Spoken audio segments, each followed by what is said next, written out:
कल्पना कीजिए, एक ऐसा समय जब पूरी धरती मौत के सन्नाटे में डूब चुकी थी।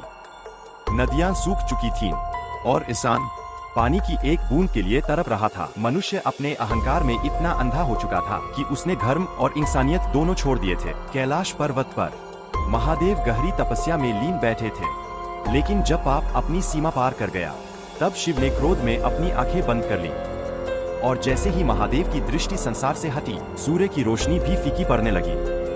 पवित्र नदियां सूख गईं, धरती का जीवन खत्म होने लगा। हरे भरे जंगल धीरे धीरे मौत के अंधेरे में बदलने लगे।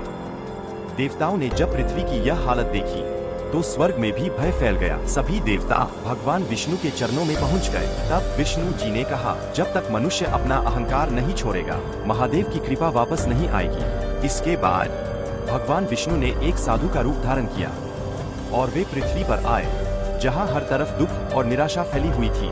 साधु ने लोगों को प्रेम, दया और भक्ति का मार्ग दिखाना शुरू किया। धीरे धीरे लोग एक दूसरे की मदद करने लगे, मंदिरों में दीप जलने लगे और भक्ति की ध्वनि गूंज उठी। पूरा संसार हर हर महादेव के जयकारों से गूंजने लगा। उधर कैलाश पर्वत पर दिव्य प्रकाश फिर से लौट आया और फिर महादेव ने धीरे से अपनी आंखें खोली। जैसे ही शिव की दृष्टि पृथ्वी पर पड़ी, सूखी नदियों में जल बहने लगा। बंजर धरती फिर से हरी भरी और जीवंत हो गई। पूरा ब्रह्मांड महादेव की दिव्य ऊर्जा से चमक उठा।